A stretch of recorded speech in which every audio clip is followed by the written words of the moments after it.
Terima kasih Anda masih bersama kami di Breaking News Kompas TV. Saya masih bersama Kepala Badan Geologi Kementerian ESDM, Eko Budi Lelono, dan pakar geologi dari Institut Teknologi 10 November ITS, Amin Widodo. Pak Eko, tadi sebelum jeda sempat saya tanyakan, apakah nantinya peta rawan bencana yang disusun ini akan betul-betul diimplementasikan dalam upaya pemerintah daerah, terutama di Lumajang dan Jawa Timur, untuk melakukan relokasi terhadap warga? Ya, tentu harapannya demikian ya. Tapi sepenuhnya kan ini tergantung pada pemerintah daerah ya. Kami kan di hulu tugasnya adalah memberikan rekomendasi yang mana tempat aman dan tempat yang tidak aman. Gitu. Nah nanti harapannya ya tentu ini harus diimplementasikan ya supaya tidak ada korban lagi gitu ke depannya.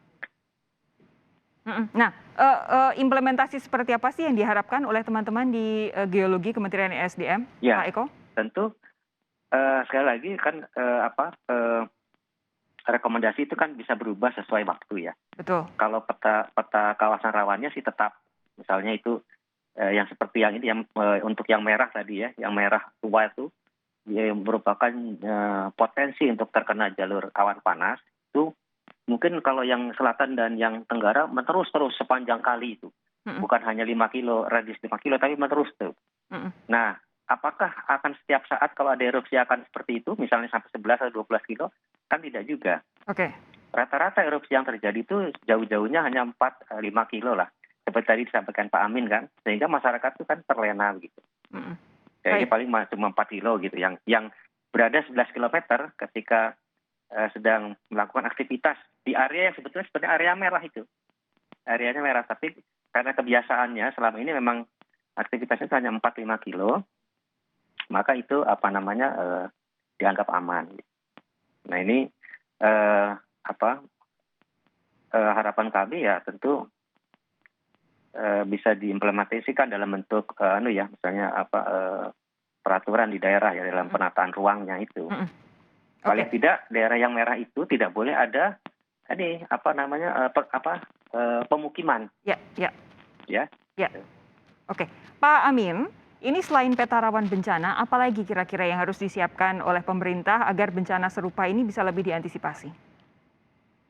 Jadi early warning system kepada masyarakat khususnya. Jadi kita tidak bisa mengingkari bahwa mereka itu akan mengambil pasir di sana karena itu memang harganya sangat mahal, kualitasnya termasuk kualitas tinggi, dan itu karena banyak aktivitas masyarakat di situ berarti otomatis nanti mungkin ada warung-warung dan lain sebagainya. Nah, untuk itu jelas ada di daerah jalur merah tadi. Jadi kalau memang demikian, jadi mereka betul-betul harus diedukasi sungguhan, misalnya dia diberi semacam alat early warning system karena itu mobil mesti dikasih semacam alarm yang bisa nanti dipencet satu bisa hidup semuanya, misalnya seperti itu. Dan masyarakat di sekitarnya juga harus ini mengingat bahwa untuk bisa selamat itu memang mereka harus edukasi terkait dengan ancaman tadi harus tahu dia. Tahu dan dia harus tahu cara melarikan dirinya. Karena lari di saat bencana sudah terjadi tidak mencukupi ya Pak ya, mengingat kecepatan guguran awan panas ini bisa luar biasa cepat. Iya. Baik, terakhir untuk Pak Eko, tadi Pak Eko sudah menyampaikan bahwa selain memang disampaikan melalui WhatsApp Group, ada cara-cara diseminasi informasi yang lebih formal untuk memastikan bahwa ada sense of crisis dari semua stakeholder. Saya ingin tahu perkembangan terkini dari teman-teman di Kementerian ESDM, kira-kira komitmen seperti apa yang bisa diberikan kepada masyarakat supaya early warning system betul-betul berjalan dari end to end, sehingga dari ketika itu PVMBG atau Badan Geologi sudah punya informasi, betul-betul bisa sampai ke tangan masyarakat supaya mereka bisa menyelamatkan diri. Ya, ini kan tentu kerja sebuah pihak dia. Jadi bukan hanya Badan Geologi saja, karena Badan Geologi kan setelah melakukan pemantauan kita akan melaporkan kepada secara formal kepada pihak-pihak terkait itu tadi BPBD dan pemerintah daerah. Ya ini pemerintah daerah di daerah inilah yang sebetulnya mungkin punya kewenangan begitu ya untuk memberitahu masyarakatnya.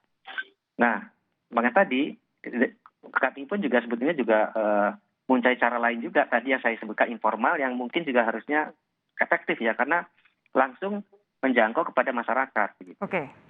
Itu apa namanya.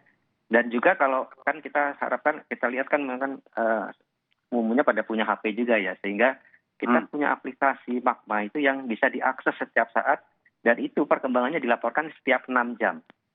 Gitu. Jadi bisa diakses sebetulnya gitu. Baik.